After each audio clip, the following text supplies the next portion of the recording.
Communicating in the sky is a complicated practice. Air traffic control exists as a lifeline tying each aircraft to the tower, making sure we each have ample time and distance to move safely through airspace. In short, they keep us organized.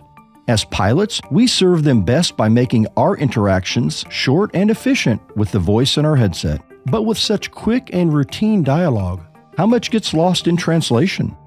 Our guest today is Steve Phillips. Steve has worked as an air traffic controller for over 40 years, beginning in the Navy and then later moving to the civil world. I've known Steve for over 20 years, and I have such great respect for the job he performs. These days, when he's not in a control tower, Steve competes in Ironman triathlons, and perhaps more demanding than either endeavor, he refs high school football in Texas. In this conversation with Steve, we hope to demystify a pilot's relationship with air traffic control. I'll speak with Steve about common mistakes made by pilots when working with ATC and provide a pilot's perspective in response to those issues. This conversation will be part lesson, part dialogue, and part open session to air grievances and express frustrations that can build in the margins of accepted clearances and traffic advisories. I'm Bruce Webb, and this is Push to Talk, Episode 9, Air Traffic Control and the Art of Speaking in the Sky with Steve Phillips. Hello, Steve, and welcome to the show. You're an air traffic controller, a tower controller. So where did all that begin? Where did your career start? Well, it started in the Navy, which at one point, 90% of controls in the nation were ex-military. It's changed a little bit now. I started in 1981, right when President Reagan fired everybody. Right, the PATCO. I was at school. I was in air traffic control school in the Navy at that time. My initial reaction was to try to give back my bonus that I got for becoming an air traffic controller in the Navy and having the Navy let me out so I could become a civilian controller. But of course, they laughed at me and said that wasn't going to happen. But yeah, 1981 is when I started. And they sent me to Guam for 3 years, which was an experience in itself. Was that a punishment? Well, that was just what, I guess that's what was available. But Yeah. Air traffic control in Guam was quite interesting, especially as a first assignment, because they had everything, helicopters, Cessnas, fighter jets, air carriers, and we did everything. And we worked every aircraft that came in there, civilian, military, whatever. So it was quite interesting. Have you ever been a controller on a ship? Yeah, for a short while, I was on the USS Nimitz. I'd say it's comparable, but it's really not even comparable. Now you have a moving runway, so it makes it a little Right. a little more difficult, especially for the pilots. Right. Not so much for me, but a lot quicker when they have launch and recovery. You know, some places I've been, it gets busy, but on the ship, it's just nonstop for, whatever that time period happens to be, an hour, 2 hours, or whatever. But air traffic control in general, though, is feast or famine most places, especially someplace like in Guam or Puerto Rico or Texas or wherever. You can sit there for an hour and do nothing, and then 5 minutes later, you're talking to 20 planes. So Right. you just have to be ready. One of the things, like some pilots have said in the past, and even some people that you work with, say, why do you talk so fast? I mean, why are you talking so fast? The main reason is because when you get busy, if you're talking slow, you don't have time to catch up. So if you're fast from the beginning, you don't have to worry Right. about trying to catch up because Right. you're already Yeah. at the speed you need to be. Air traffic control in general is the same everywhere, but geographically it's different. So every place you go has their own rules, has their own landscape, has their own approaches. Everything is a little different. You could work at, one airport for 15 years and be qualified and come to a new airport and you just don't make it. And that's just the nature of air traffic control. So from your vantage point, looking at pilots, what are the errors that you see that we tend, even competent pilots, have a propensity to make repeatedly? What do we say? What do we do? What's annoying or what's unsafe? What gets under your skin, or all of those things? The biggest thing that not just me, but most air traffic controllers in general, is when we have to repeat the same instruction over and over. We understand there's things going on in the cockpit and this and that, but when we tell you to make a call, like to report a certain point, report midfield, and then you pass midfield and you don't say anything, then we clear that person to land, say, hey, we missed your midfield downwind call. and, runway, whatever, 16, clear to land. And then no answer. And then they just keep going and call them again. Clear to land. Oh, yeah, well, we got it. Well, if you got it, You have why to do I have to acknowledge. say it again? When there's 1, 2, 3 people that you're talking to, it's not that big a deal. But when you have 20 people that you're talking to and you have to repeat yourself to 2 or 3 of those pilots, then now it's dangerous. Our main concern, of course, is safety. So whatever we can do to clean it up to make it safer, that's what we want to do. And giving instructions one time and having you acknowledge it one time makes it a lot smoother. Then tower, say again, tower, what was that? Was that for me? Was that, now you're just clogging up the frequency. And we have 10 other things we have to say, and you won't get off the air. That's probably the biggest thing. Yeah. Just not listening and not acknowledging is Right. probably the main thing. Sure. Also, what a lot of pilots, I don't know if they don't understand or if they don't get it or whatever, when we give an instruction, we have a reason. We're not making up things. If we tell you to make right traffic, make left traffic, make a 360, turn left, turn right, there's a reason. And Right. It's not the time to be negotiating Right, whether you and- should or shouldn't do it. Exactly. And then when we have pilots say, we tell pilot, hey, you're number 3 following traffic 12 o'clock in 2 miles. Do you have them in sight? Say, yeah, I have them in sight, but I can make a 360 if you want me to. And well, if we wanted to make a 360, we would have told you that to start with. We don't need your suggestions. I don't suggest to you how to fly your plane. So we don't really need your suggestions of how to control, because you don't understand what's going on. You know what's going on in your cockpit. The last time that happened, actually, he wanted to make a 360. Well, there was someone like a mile behind him. So he makes a 360. So that spacing got screwed up. Now he's going to be right in his way. So, that's another thing, just to understand that, we're giving instructions for a reason. A lot of, they have the fish finders in the plane and they think they know where everything is, but we're responsible for where everything is. Absolutely. So we want to make sure that you get back safe, and, listening to what we tell you normally helps. I've been, and I think many pilots have been annoyed by this, and I'm sure ATC is as well, people who over communicate. I was taught there's 3 things you say: who you are, where you are, and what you want to do. Who you are, where you are, and what you want to do. No more, no less. Exactly. But I've heard people on the radio make calls, such and such tower, this is Cessna 1234, I'm squawking 1200, I'm 20 miles west of the field, unable to get ATIS, trying to get ATIS. Is ATIS up? And they're like reading a book. Exactly. And that happens way more than we want it to. Like you said, all we want to know is who you are, where you are, and what you want. And simple, just, Speak plainly. But people will be grasping for the proper term, and the whole time they're blasting through space, screwing things up. Right. I was out here one time, and I'm not sure you were the controller. You may have been, because he got chewed out pretty good, so it's probably you. But we had a customer coming in. He was a private pilot, and he was a very nice person, but he was still kind of learning, and he called in like 5 to the west, inbound landing. Well, he was really 5 to the east, inbound landing. And the next thing I know, he's flying over the field with no further call. Yeah, he just got disoriented. He didn't know quite where he was, and it's embarrassing, but it is also unsafe. Yes. Right now we have radar in the tower, which is a very big aid. But prior to that, in our old tower, we didn't have radar. So consequently, like you said, I had a call one time, and this gentleman who happened to be IFR, flying a jet, called in east of the field, told me he wasn't in sight. And he said, well, I'm lined up for the runway. I said, well, are you sure you're lined up for our runway? He said, yes, I am. So he gets an attitude about it. I said, okay, not in sight from the tower, clear to land. Well, the next thing I know, he calls me, I think I'm at the wrong airport. I said, well, where are you? Well, there's a bunch of helicopters, Army helicopters over here. I said, well, you landed at a closed runway. I said, did you see the X on the runway? Yeah, I saw that, but I wasn't sure what it was for. You're flying a corporate jet. Right. And now they want my help. Well, I can't even help them now. You have to get in the air before I could help you. I can't clear you for takeoff.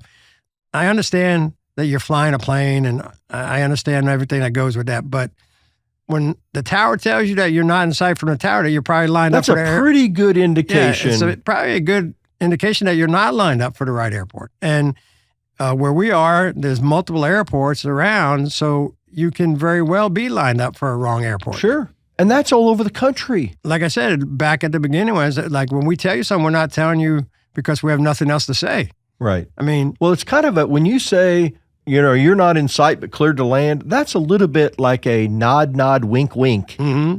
You may should check your location. You might want to look out the window. Exactly. I mean, yeah, it's a little bit like if someone calls in the field's, 500 and a half, they call in and say they're 5 west landing, and you say, oh, the field's IFR say your intentions.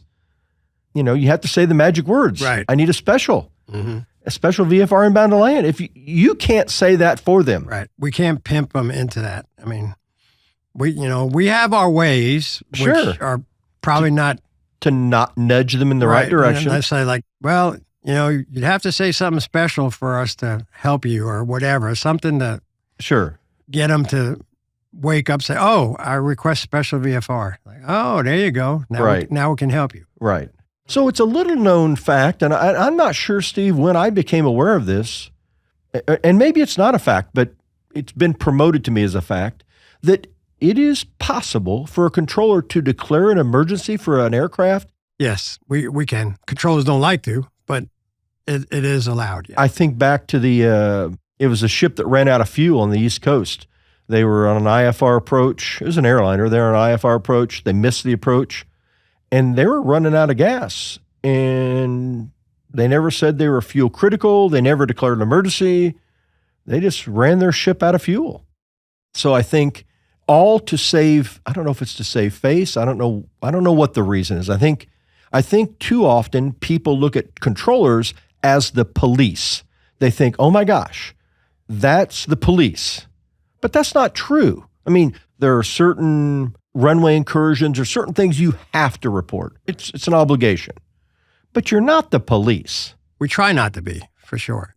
Matter of fact, one of the things we try to promote now is to have pilots that, especially if they have students, have them come visit the tower so we could give them an idea of what goes on in a tower. So, when they're flying in, we tell them to do a certain thing, we could show them like, hey, this is why, we're telling you that, so they have some understanding. And I think it helps. Some of the instructors we've had coming up, they definitely understand now. So when one of their students does something that is incorrect and we correct them, then the instructor calls and, hey, thank you. I appreciate it because we understand what's going on.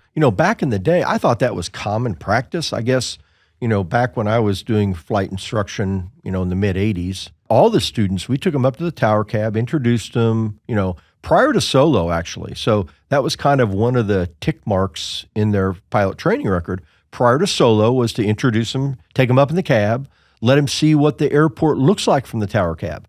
Let them see how difficult it is to see a small aircraft. We were training in Hughes 300s, 269Cs. That's a pretty small aircraft. And when it's 2 miles away or 3 miles away at 500 feet or even 1,000 feet AGL, it's difficult to see. So yeah, I think it's super valuable to introduce them to the controllers. Yeah, let them know that it's a team effort. Right. A lot of the students, especially foreign students, they're like afraid or apprehensive, at least, the air traffic controls. They're afraid to say anything that they shouldn't say, or, we try to have them come up and say, hey, listen, we're here to help you too. I mean, we want you to do everything right, because if you do it right, it makes our job a lot easier too. So, don't be afraid to ask questions. Don't be afraid, if you're out there flying around and you are lost or whatever, tell us, hey, I'm not sure where I am. We'll have you look out the window. What do you see? Do you see this? Do you see that? We'll try to help you. We're not always, although a lot of them think that we're mean all the time, but, that's not our purpose. Well, and I think directness is often interpreted as being mean. Exactly. You're not being mean when you've got other aircraft in the pattern or flying, and there's a misunderstanding. It has to be corrected immediately because it's a domino effect. Exactly. Yeah, one issue can become a greater issue quickly. So, my father was a Marine, so I learned very young in life that curt, terse responses did not necessarily reflect anger or hostility. It was just to ensure clear understanding. No question. Yes. Right. No question. So you know exactly what I want you to do. Yeah, and I think For example, and this doesn't happen here in our local area because, we have a relationship with people and they really know what we need. But when we fly aircraft in other locations, especially airports that don't have a lot of helicopter activity, it's not uncommon to get a clearance to land or to do something that I'm not comfortable with. So as an example, I will not accept a downwind clearance. I'm not going to land with a tailwind. I'm just not. And I will say I've been successful 90% of the time in my career, always taking off and landing directly into the wind.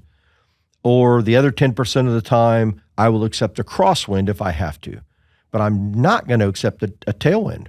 And so sometimes, the winds are 5 knots and they'll clear me to land with a 5-knot tailwind and I'll say unable, but I don't end it at unable. I'll say unable. I would like to loop north of the tower, land to the south, remaining west of 1836 at all times. In other words, I don't just say unable, I say unable, and then I immediately tell the controller what it is I want, because I found that if I do that, the response I'm likely to get from you is cleared as requested. And so I think it's important for student pilots to be taught from the onset that you are the captain of the aircraft and you need to know what it is that you need, and you need to be unafraid to ask for it, but ask for it in a way that's palatable by air traffic control. You can't say at DFW or at O'Hare or, LAX, hey, listen, clear the whole area. I need to do X, Y, and Z. That's not going to happen. But yeah, you do need to take charge and make sure you're flying safely. I've seen people land aircraft in a way that was frightening to me. And I asked them, what do you do? And they said, well, that's what I was told to do. I said, well, not really. You were cleared to do something. You weren't told to do something. And if ATC gives you a clearance that's not safe for what you're doing, another example, big aircraft, we fly around, a lot of the aircraft we fly are 8,000 pounds or less.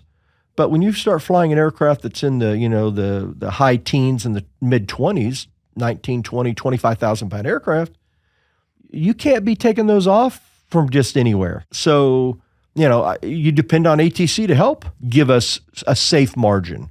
So tell us, I know you must have a lot of stories, but if you have some memorable stories that are interesting and perhaps funny, but, can elicit a little bit of a safety note, do you have any of those in mind, some things that have happened in your career that are memorable? Well, there's a few. One that is funny and ended up, nobody got hurt. It was safe. When I was in Guam, they had a squadron of Japanese P-2s fly in, and they come in as a group 6 at a time, 7 at a time. So by the time it was over with, there was probably 24 of them. And then when they got ready to leave, they all want to taxi out at once. Well, first of all, the language barrier was hard. We understood they wanted a taxi. So at Guam, there were 2 runways, dual runways. We taxied them from the terminal. And if you looked out on the ramp, it looked like there was a bunch of ants. They were going every direction that you could possibly think of. And then they all ended up at the end of the runway. And we just had to stop everything until they all stopped, because we had no idea where they were going, what they were going to do next. And it was just comical to watch them. Well, the language barrier is indeed an issue. We all know that. You can tell by the intonation, by the tone of their voice, that they don't understand. Exactly. Right? You say cleared to land and they say cleared to land? Everything comes back in question form. Right. So you're not sure if they got the instruction, if they're asking you. So we're guessing. And we don't know, okay, this happens constantly in the tower. Cessna 12345, runway 16, clear to land. And then you'll get it back like you just said. Cessna 12345, cleared to land. Well, what are we supposed to do with that? Do we know, so we look at each other in the tower like, is he asking us a question, or did he get it? Or right. It's very difficult. It happens all the time. Very difficult. As a fellow aviator in the, like in the pattern or in the area, when you hear someone acknowledging in a question form, it's concerning. Now take that where you're talking to 10 of them and 8 of them are questioning it, come back with with it like a question. Then it makes your job a little more interesting. Right. And I know they must take an ICAO, or there's an exam, an English exam they have to pass, but it must. From what I understand, yes. Yeah. Yeah. So they do try, and and I understand it's a second language, and great for them that they could speak more than one language. I have trouble with English, but when you're in the air traffic business or the aviation business, that's a requirement. Well, clear understanding is absolutely imperative. We use interpreters, or have in the past a lot of interpreters, which I know is a little bit difficult for the pilot. It's difficult for the student under instruction. It's difficult for the interpreter. It's difficult for ATC. It's a very challenging thing, especially in helicopters, to do any maneuver with an interpreter, let alone emergencies. But I will say that we've had great success here, although I know we've missed some calls because we've had, the pilot tells the student what to do, the interpreter has to interpret it, the pilot has to say it all with enough timing. So really, we have to become predictive. Right. We have to predict what the student's going to do wrong, so the interpreter has enough time to provide the information in a way that they can understand. And the feedback loop is about a day long. It seems like sometimes. We manage. I think that language barrier, unlike you, Steve, I have great admiration and respect for people who can speak multiple languages. I do. No, me too. However, having said that, if you're going to fly in this country and you don't speak English well enough to really understand and speak it and understand it well, it can be a danger. Which again, back to why ATC exists. They exist to make the national airspace system safe. I mean, that's the whole purpose behind air traffic control. Right. I mean, it's essential. A lot of times some instructors will come up to the tower and will say, hey, your student the other day, we were telling him this and we're not sure he understood. And he said, oh, well, he understands English perfect. But we have to know, because you told me that doesn't mean next time he's in a plane, everything I tell him, I'm going to say, oh yeah, he understands. I have to get that warm feeling inside when he keys up the microphone and says, and that's another thing, we're talking about keying up the microphone, and earlier you asked one of the things that bothers, don't key up the microphone and not say anything. Right. You key up the microphone and it's just dead time, and we can't say anything, and nobody else can say anything, and you should have rehearsed in your mind what you want to say. With the microphone keyed. That was a big thing in air traffic control school. They said, do not key the microphone unless you know what you're going to say. Absolutely. Rather just don't key it. Right. I think we've all suffered from the annoyance of, you're on a quarter-mile final, you're not being cleared to land yet, and then someone's got not even a stuck mic. It's not stuck. They just got it keyed up, and those things happen, unfortunately, too frequently. Yeah. Mic fright is what we used to call it at school. People were afraid of the microphone. Right. I learned to fly at a towered field. I learned to fly at a field that was pretty busy, a towered field. I felt more uncomfortable at a field with no tower. I didn't like the fact that you could be flying around there and not talking to anyone. So I was always most comfortable at a towered field. But even at this airport, when the tower closes some nights, there'll be people that come here and do touch and goes. And I'm guessing they do them after the tower closes because they don't want to. Yeah, like you said, you prefer one with a tower and others don't. And I know at our airport in particular, there's people that have been here longer than the tower, and they're still don't like following instruction. Yeah. We know who they are. They'll come in from the south or whatever. We'll tell them what to do. They will not do, and we know they're not going to do it. We just know they're not going to do it. They've been here so long. They're so stubborn.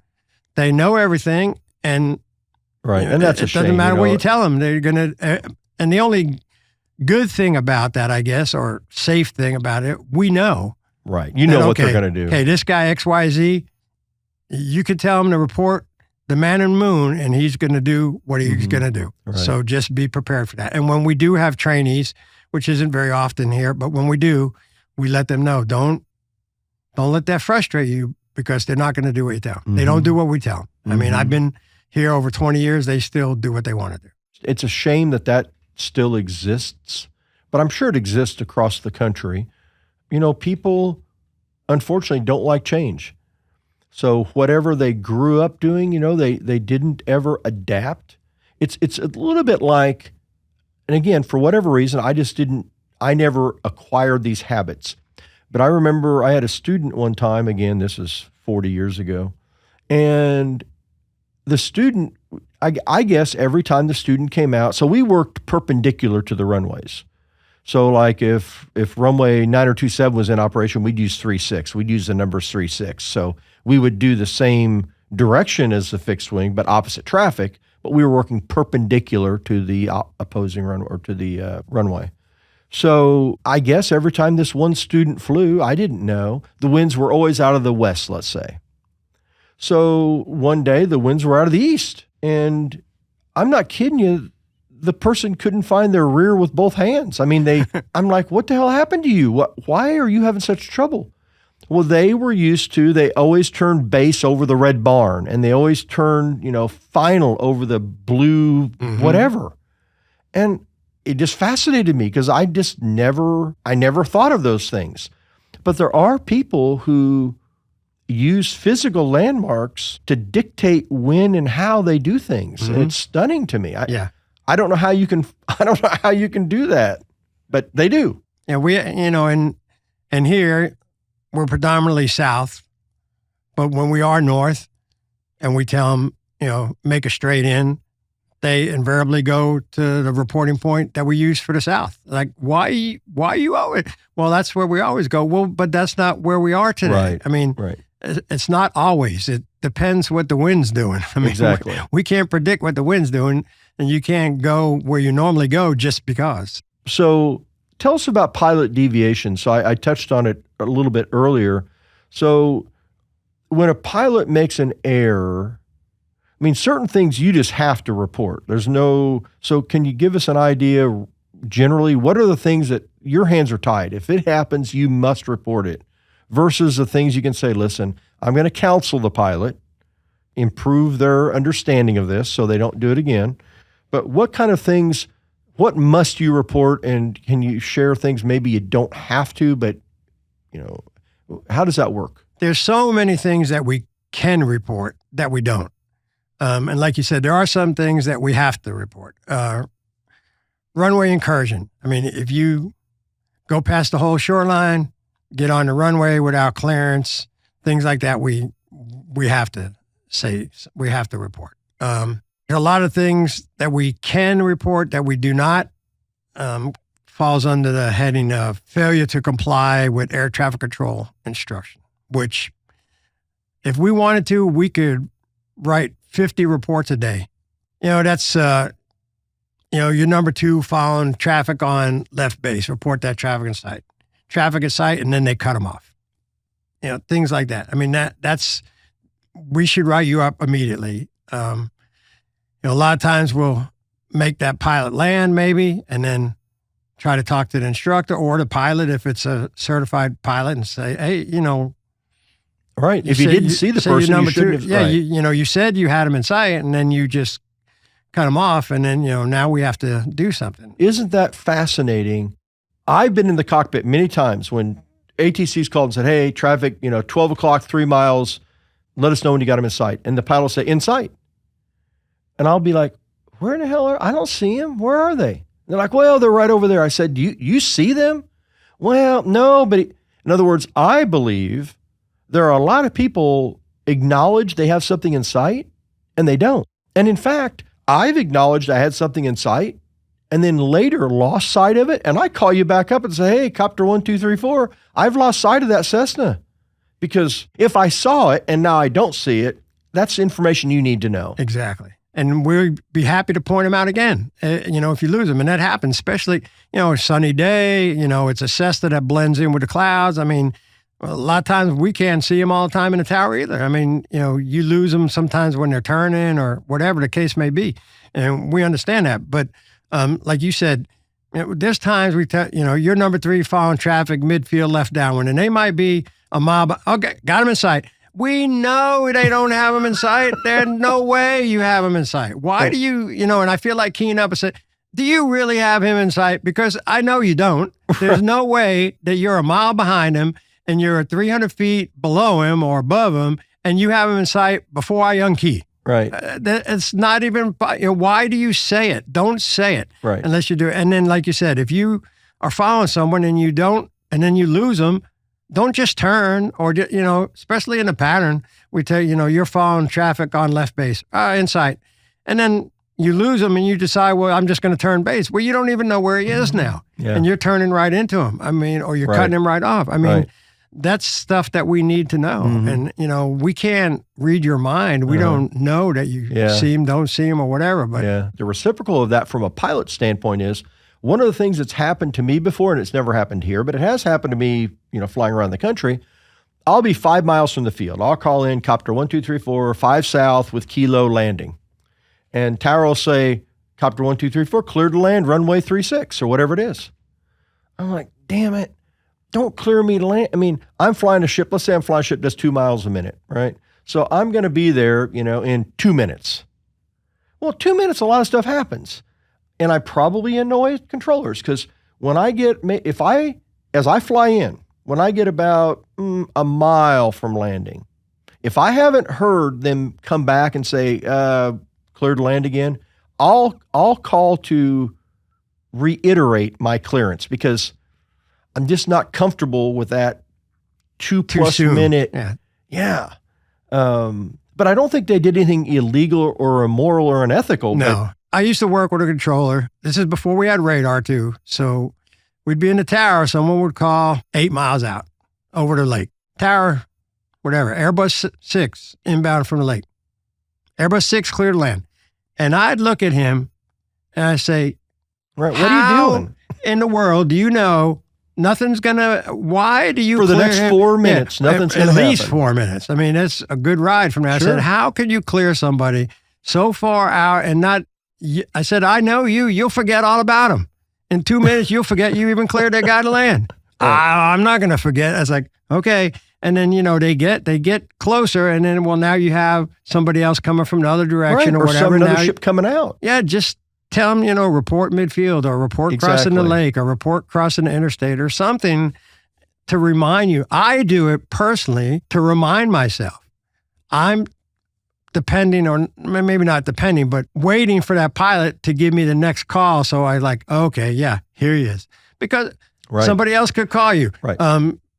Some approach control could call you on the phone. You have to pick up, you're talking to them. So anything to help you remember helps. And it does no good from my perspective. When I get that clearance, it immediately makes me anxious because I'm like, I don't want to annoy the guy, right? But I'm not going to land 2.5, 3 minutes after I got my clearance to land. I'm just not going to do it. I'm going to come up and I'm going to reconfirm it in some way, shape, or form. And that's controller technique, which you can't teach technique. That's just how they do it. Like me, probably in an example like that, if that was the only plane I had, I could tell him, like, make a straight into runway 6, report 1 mile. And then, so he's still trucking on. He's still absolutely going right to the runway and then gets a mile and we don't have anything. Okay, clear to land. Absolutely. We have guys, like even now, they'll clear someone. They'll be not even in down when they're inbound, runway 6, clear to land, taxi to ramp. Now they've already taxied and ramped. The plane is not even on the ground for another 5 minutes. I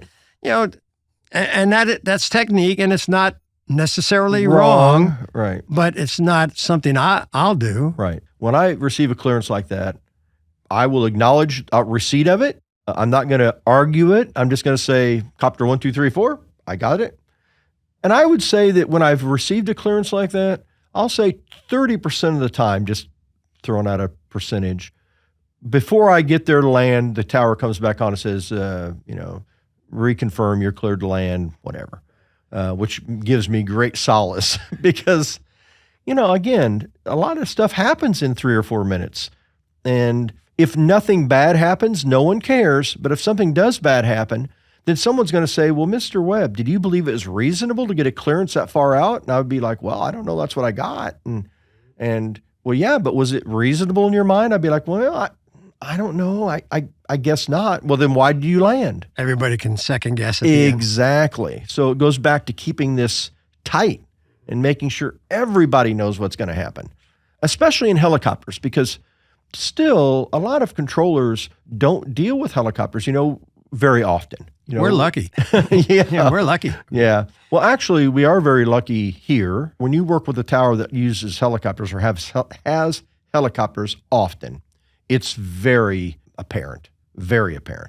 And it doesn't have to just be this field, but yeah, anywhere where they're used to helicopters, they work them in very well. Well, it's a different animal. It's not the same. Right. Exactly.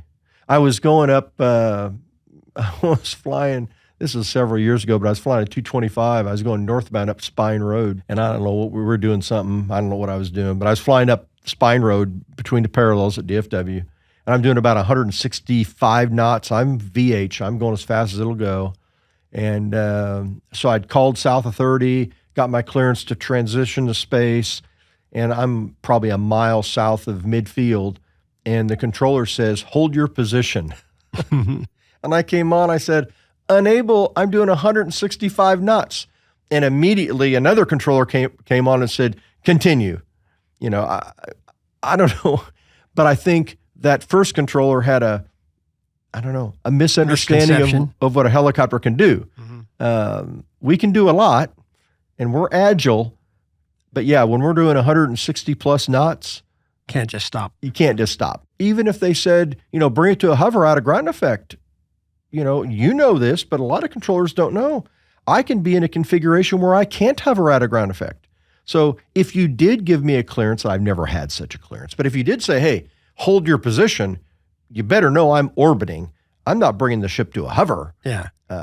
Number one, it may not be safe. Number two, it may not be capable of doing that. I see that more IFR, honestly, than I do see VFR errors, not errors. But I've been vectored in like a quarter mile outside the initial approach fix or the FAF. I mean, I've been vectored in a quarter mile outside the FAF on a 30-degree intercept. I mean, there's no time to get on a stabilized approach. And I think they do it because we're flying helicopters. Yeah, helicopter. You can do whatever. They can do whatever. But when we're IFR, especially when we're IFR, we're just an aircraft. So anyway, it's not hard to make. We all have assumptions. We all make assumptions. And like all assumptions, many of them are in error, quite honestly. So I'm going to shift gears here for a minute. So you have a pretty stressful job. You do ATC. You also are a high school football referee in Texas. So that doesn't sound like a less stressful job. No, it's not, but it's fun. I've actually been with the same crew for probably 5 years now. So it's the same guys. We go out there, we have a great time. We do a great job. I mean, of course, I think we do. We don't, well, actually, we must do okay because we get picked for championship games. So that's awesome. We wouldn't get picked to do championship games if we were terrible. So, but we have fun, and it just amazes me though. I don't know everything about every rule in high school football, although I probably know more than 95% of the people. And consequently, we probably know more than 95% of the coaches. Or 100%. Or 100%. The coaches, they're so funny. Some of the things that they complain about, it makes you scratch your head. Before each game, for example, we'll go to each coach, get the captains, find out who's the speaking captain. We get all that. And I always ask the coach, the head coach, does your captain know what to say when they win the toss or lose the toss? If you win the toss, do they know what to? Yep, they know what they're going to say. Okay, perfect. Invariably, it's already happened this year. We're only 5 weeks into the season or whatever we are. Do the coin toss. Team A wins the toss. What would you like to do? We'd like to kick. Okay. I asked the other team, we'd like to receive. All right. So we do it. They kick. See, second half. Now we go to the team that lost the coin toss at the beginning. Now it's your option. What do you want? We'd like to receive. Okay, good. So we line it up, get ready. Now the coach is livid. Why are we kicking again? we kicked to open the game. I said, Coach, that's where your captain picked the kick. Well, that's not what I wanted to do. I asked you. These are very simple questions. I mean, I'm not asking you algebra questions. These are very simple. There's only 3 things you could do: defer, receive, or kick. Right. You decide to kick, and that was your pick. Now they get their pick. They want to receive. They're not dumb. Right. They're not going to kick it to you just because you kicked it to them in the first half. Right. And these are high school coaches. And some of these coaches in Texas are making hundreds of thousands of dollars. Yeah, the big schools are all making gigantic money. And at the bigger schools, they don't even teach a class. They're the high school football coach. Yeah. That's it. And they still don't know to kick or receive. Yeah, exactly. I mean, that's so that has to. There's some corollaries there, I would assume, between being a controller and being a ref. Yeah, I agree. I mean, refereeing, of course, a lot of it is safety too. A lot of the rules that are in place are for safety. So air traffic control, of course, is safety number one. And football, a lot of the rules that, especially, ones they come up every year with certain ones that they want us to look at harder than we have in the past, maybe. And all of them are safety. Mm-hmm. Yeah, like clipping or chop blocks. Or targeting is a big one. That's a big one this year. They want us to watch targeting. So, which in the past, when I used to watch football growing up, that was football. I mean, it was like, okay, that's part of football. Well, now it's a penalty. It's a penalty. So it's still football. Don't get me wrong. I mean, I see some hard hits out there that I'm glad I get out of the way. But they're clean, or what's considered clean now. Back in the day, they could do a lot of different things that, now it's not clean. But yeah, the correlation though is definitely there about safety and not control, but I mean, you're making sure that people are where they're supposed to be. I mean, even when when the teams line up, there's a lot of penalties you could throw that we alleviate by telling them, hey, move back, move up. Are you supposed to be on the line? Yeah, I'm on the line. Okay, move up. Where if we let it go, then we have to throw a flag. And that's just prolonging the game, and that's something that you don't have to do. I mean, if you could call, preventive officiating, where you can eliminate a lot of that stuff. That's what just like air traffic control. Exactly. When you counsel someone and try to help them understand their mistake. Right, exactly. Because some people, the hold short line's a great example. In a helicopter, nothing, I think some people kind of forget, nothing may penetrate the vertical plane of the hold short line. So if your nose is on the hold short line in a helicopter, your rotor is over the hold short line. Exactly. And now I'd like to believe that does not earn you a violation the first time you let 4 feet of your rotor be over the hold short line, but it certainly does warrant somebody saying, hey, listen, no part of the aircraft may cross that line. And it's just like making sure, the students are lined set up right. Yeah, absolutely. And again, it goes back to safety. That hold short line keeps moving aircraft away from landing aircraft or aircraft taking off. Just like, proper formation or proper location on a field is important. Yeah. So it's fascinating to me. You take a very stressful occupation and then you magnify it with another stressful occupation. That's just ignorance. That's all that is. People ask me all the time about air traffic control, like, why don't you retire? Why are you still working? Well, number one, it keeps my mind going. And number two, I still enjoy it. And number three, it's different every day. Air traffic control is air traffic control. We're doing basically, let's say, the same job, but every day there's a different challenge.